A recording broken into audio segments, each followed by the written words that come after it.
An Ophidian Encounter. Written by Bladewolf. Read by Robipony. Chapter 1.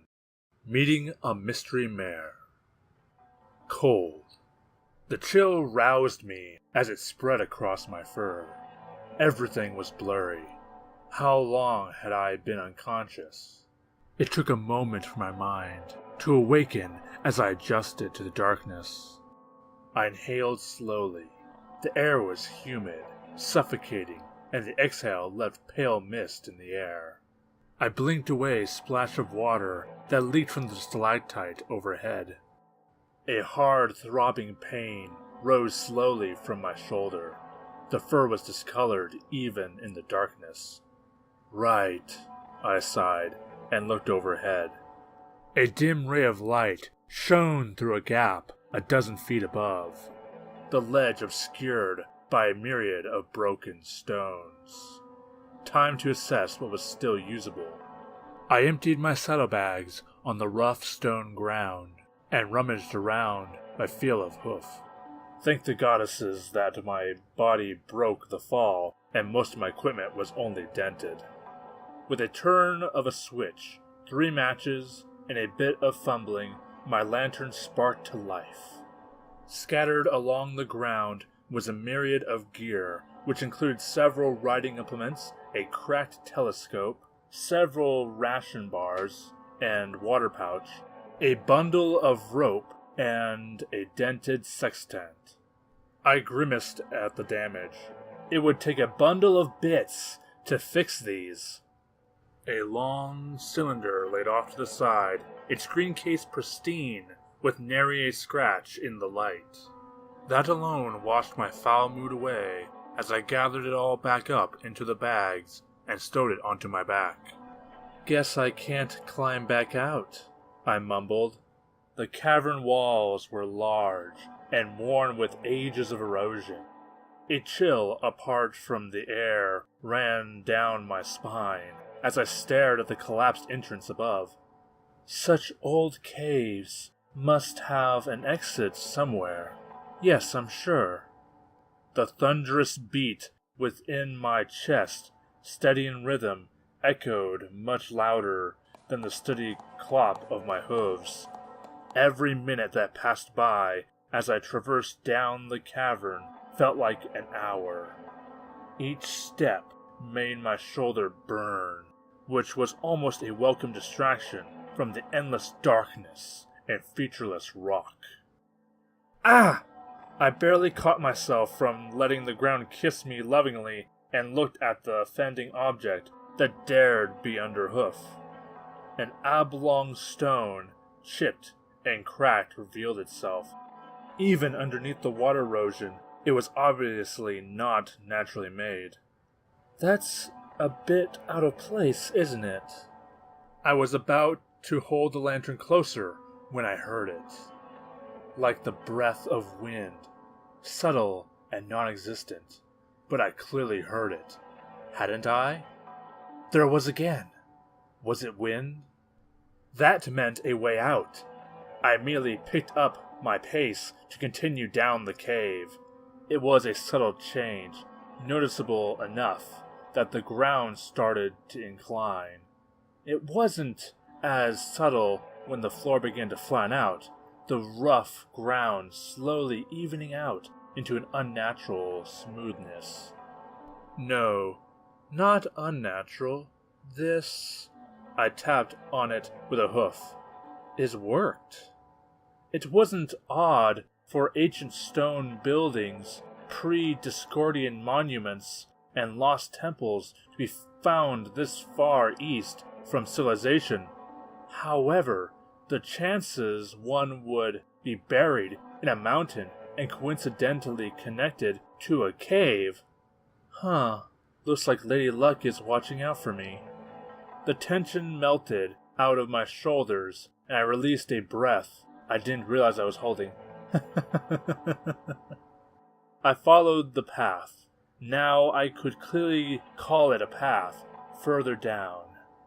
The cavern walls began to close around me, the cave narrowing as the stone turned to a chiseled structure when I heard it again. It was soft and flowing, so faint in my ears, which brought me hope. Finally, the cave was behind me, as everything had changed into a made tunnel. I didn't recognize the stonework from several of the old tribes. It appeared chiseled, but I couldn't find any of the typical markings, even barring the erosion of time and the damp environment. A shadow popped into the peripheral as I studied the walls. I closed on it and brought the lantern closer. It was a large broken stone, each section clearly carved, but its form unrecognizable. A statue? As I went deeper, I came across more of the statues.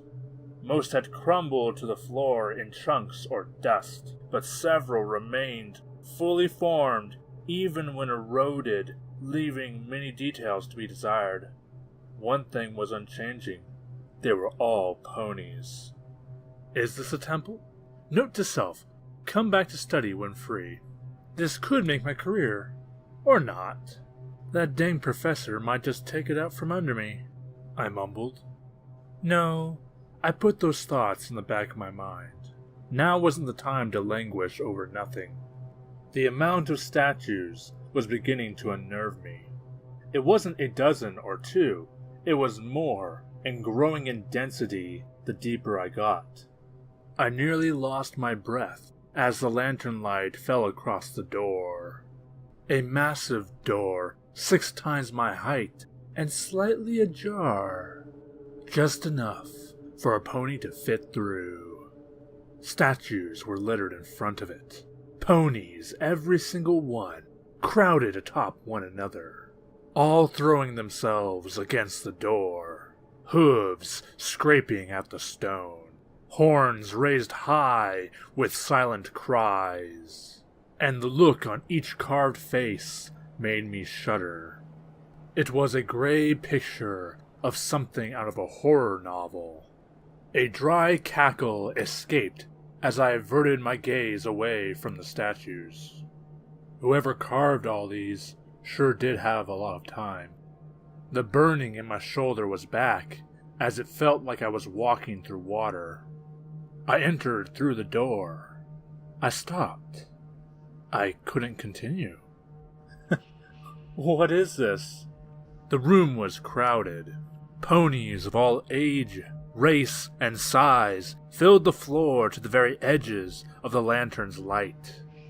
There was no age, no muddled details, as I could see the details upon their clothes. Yes, their clothes, for I dared not to look up to their faces. It came again. The sound was on the edge of my hearing, but it was there. It grew louder. Was it coming toward me? I scrambled to turn around. My hooves stumbled over themselves. The statues bumped into me. No, I ran into them as I rushed for the door. A rumble shook me from my hooves to my teeth. Upon the shadowy light, I saw it. The giant stone door, grinding only for a moment. No, no, no, no, no! I shoved my way through the crowd and reached the door. It was still ajar, yes, but had moved just enough. Just enough that I can't fit. No, that can't be right. I threw down my saddlebags and set the lantern down. Slowly, I tried to squeeze through, but the sharp electrifying pain shooting up from my shoulder refused me. My body protested that it couldn't shrink enough. I stopped trying, content to sit down and stare out of the door. The statues stared back. A giggle came from the darkness, quiet and melodic, followed by the hiss of the wind. I jumped to my hooves and picked up the lantern. Who's there? Another giggle came from the other side. I felt myself back up into the door. Show yourself. Oh, poor little pony. So scared and alone. It asks who we are in such a tone, said a charming voice. Her words were melodic, borderline hypnotic, whispering quietly, but heard as if they were right by my side. The bottom of my stomach dropped out from under me when I got a response. Bumbleberries. Hello? I pulled my saddlebags back on and began to make my way through the stone sea of faces.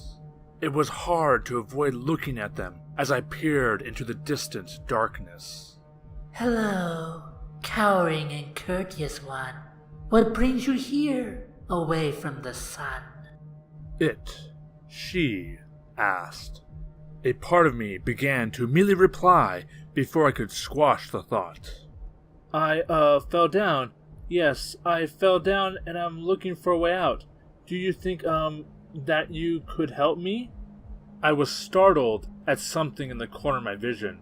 It was quick, far too fast to see, but I think I saw scales? That's dreadful to hear, little pony that's lost. I can help, I can tell, but what if there's a cost? Some pony gulped. I stepped over a cowering, full statuette, the eyes far too vivid and detailed for me to enjoy, as I began to wonder just how big this room was. The ceiling was beyond the light's reach, and the walls had no end in sight. It flickered again, but I clearly saw it, a tail of shimmering green scales. Oh, drat. I tried to pick up my pace, but my shoulder began to ache and burn like a fire under my skin. I wasn't sure if my lungs were cold or burning as the chilly, humid air began to suffocate me. A cost? I have no bits or anything to, trade. Don't you, though, shaky little explorer? I spy a pair of bags across one shoulder. Come now, don't be shy. Show me trinkets that may catch the eye. It whispered, the sounds coming from in front of me. Underneath its voice, I heard it, the hiss of wind that had led me here, and a dread settled upon me. Okay, I said. I had a choice, but it wasn't smart to not comply. They were just things, after all. My bags were once again dumped across the ground, out in front of a pair of stallion statues. They were big enough to block the sight of the items. I looked around, waiting for whatever it was to come into the light. A few silent moments passed. What was going on? Oh, how brilliant and novel a show. There are a few that even I know, she said, her voice right next to my ears. I could hear a hiss, several hisses, coming from behind me. No, next to me. The chill in the air was stifling on my left. A low giggle came so clearly that I dared not move. I could barely see the color of green in the dim light. Eep! I cried harshly. A pair of yellow eyes stared at me. A small snake, hanging down from the creature, hissed with its forked tongue. The sound was one I recognized. There was no doubt about what had led me astray. I reflexively spun to look at the creature, but she was a blur into the darkness. A green-scaled tail with small spines running down its spine. Its torso was something else, but I saw nothing of the small snake. So close to spotting us. We were only looking. No need to fuss. She laughed as I could hear her slithering around the statues. Her voice bounced off the walls, the echo coming from everywhere at once. But yes, the lost one has many objects I desire. Leave them all there and keep your fire. We are so kind, so you surely do not mind. Yes. I wasn't sure what I was feeling between the hot pain, cold air, and nauseousness of whatever this creature was. But if being swindled out of some damaged goods was worth getting out of here, I wasn't going to argue. Yes, of course. You can have all that, and I'll just be over there. I grabbed my green cylindrical case to sling it over my back and picked up my lantern. As I crawled through the statues to continue on, I could hear it. A furious commotion of motion atop my former belongings, and a shrill laughter of joy. Her laughter continued on as I got further away until I could hear it no more. The walls came into view with another tall stone set of double doors. These too were slightly ajar, but that was secondary to the doors themselves. Across both doors, encompassing the majority of the portal, was a large reptilian eye. I held my breath before remembering that it was merely a carving. Inspecting the edges and the bottom of the door showed an old picture story. I was no expert in archaeology or language, so it was merely pictures of ponies, but two did catch my attention. A temple with the eye upon it and a large snake. What was I doing? This was no time to look at ancient temples obviously devoted to snake gods. I rushed through the door into another dreary stone hallway. I could hear the hiss of the wind behind me. No, not the wind. It was never the wind.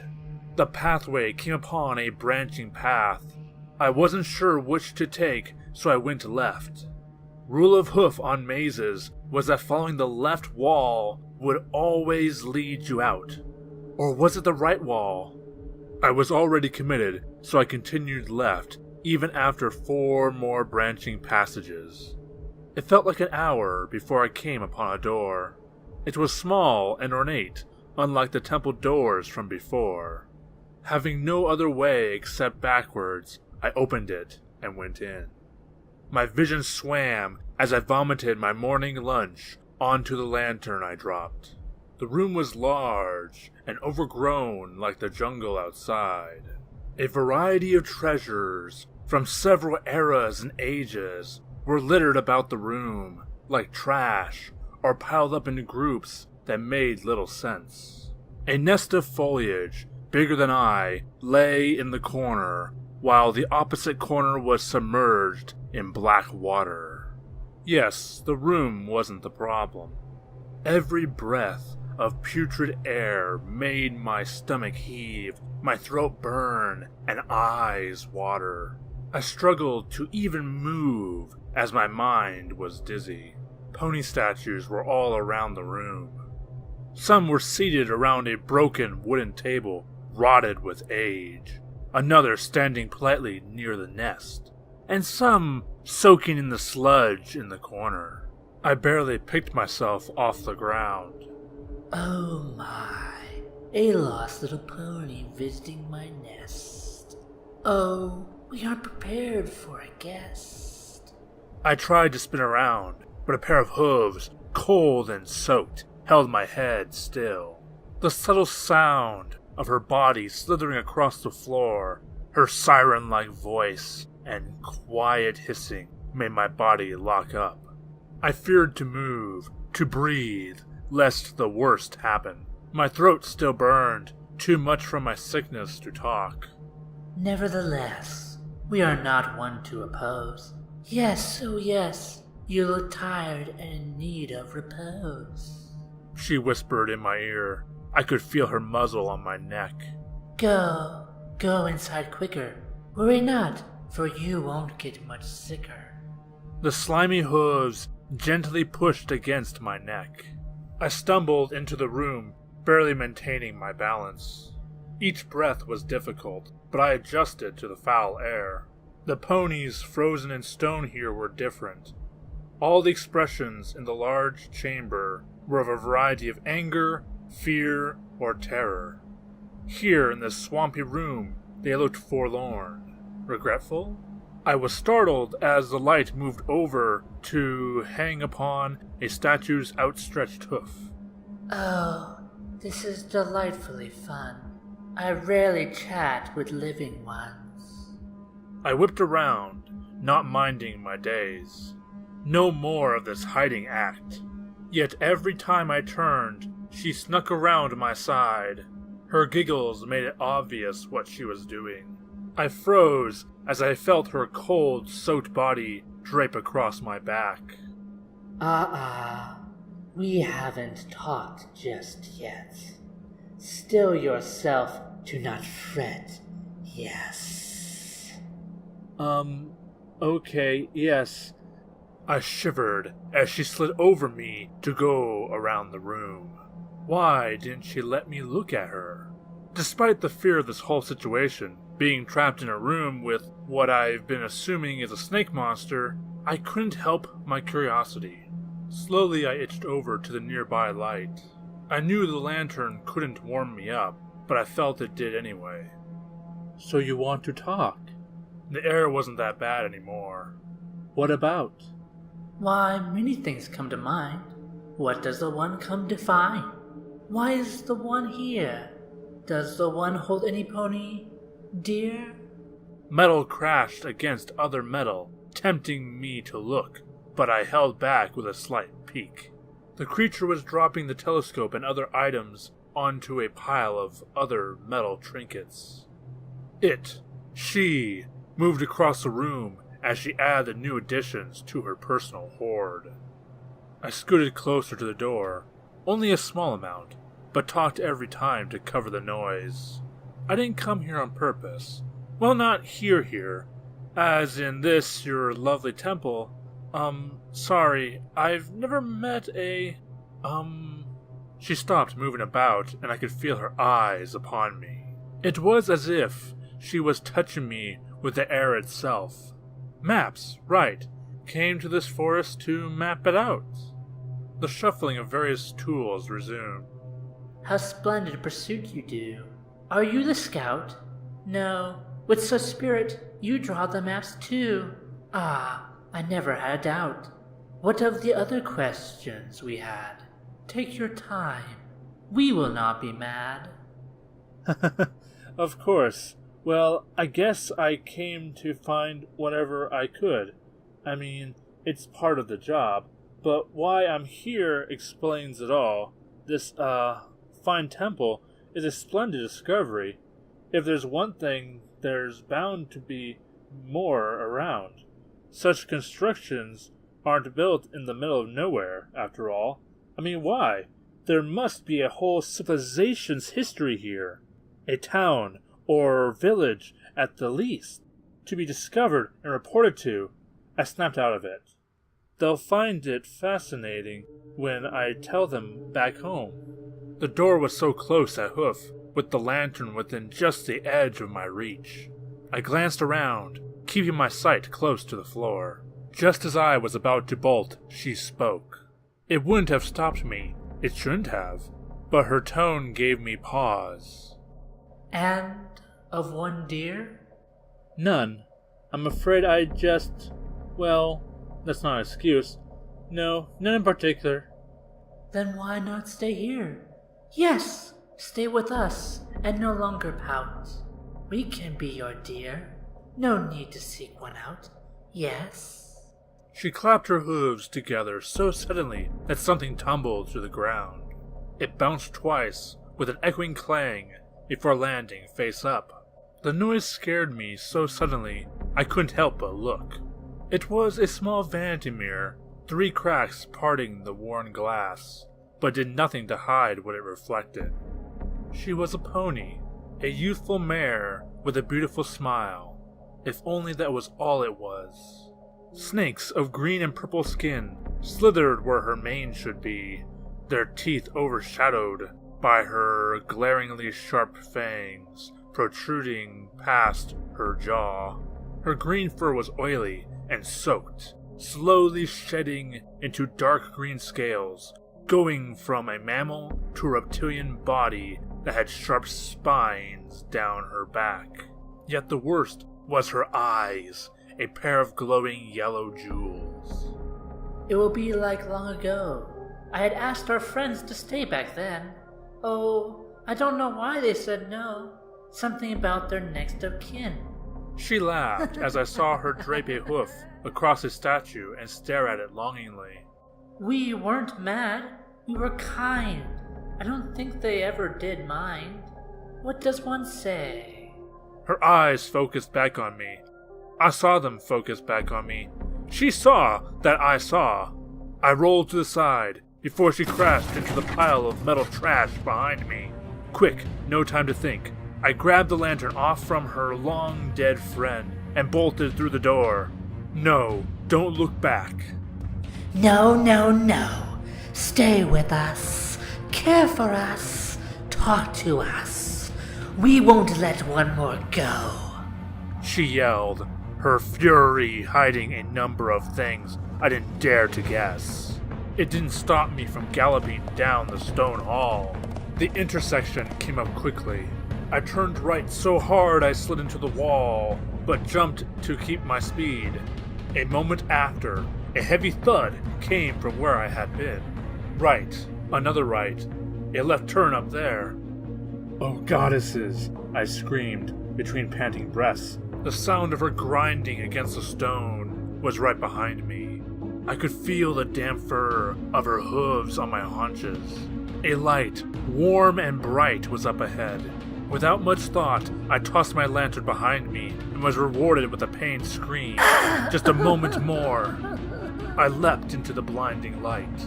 I made it 2 feet before I began falling down a short series of stone stairs.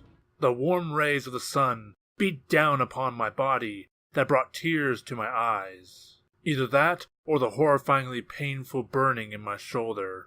I lay there a moment, soaking in having escaped. But I didn't, I mumbled. I glanced back.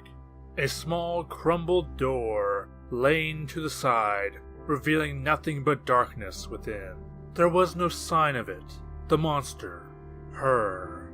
It couldn't have been my imagination, but the air felt heavy. She must have been right behind me, watching, but why didn't she come out? I barely managed to my hooves. Perhaps it was the odd calm, but I took off the green cylindrical case and popped the top off.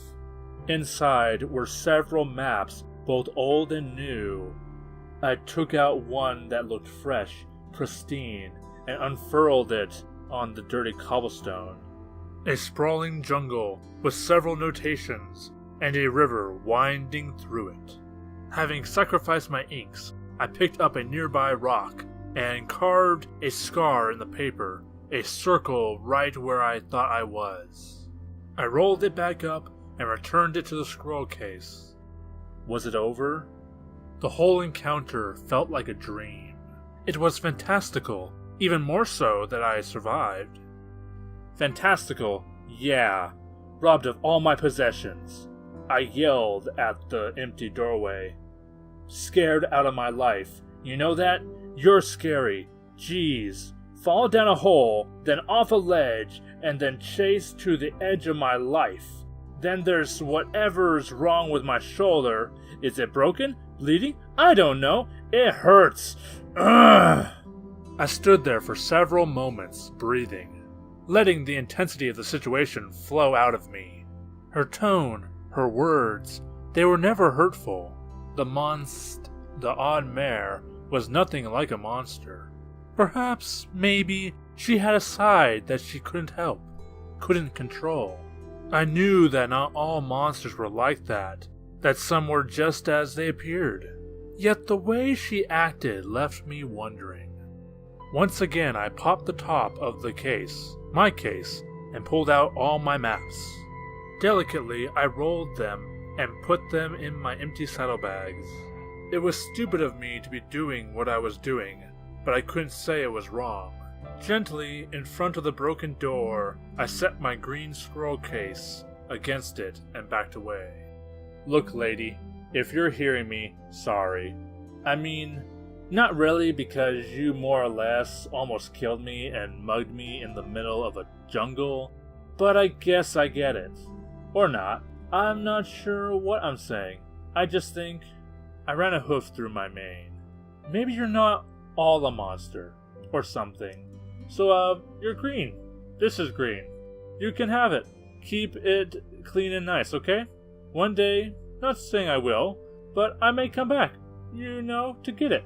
Aw, jeez. I must be crazy. Yeah, that was it. I was being crazy. I limped down the steps, each one determined to make me suffer, and continued into the jungle beyond. At the edge of the tree line, I looked back. The case was gone. Softly, I heard it, a hiss as soft as the wind. I shook my head and hurried into the jungle. Home was calling me.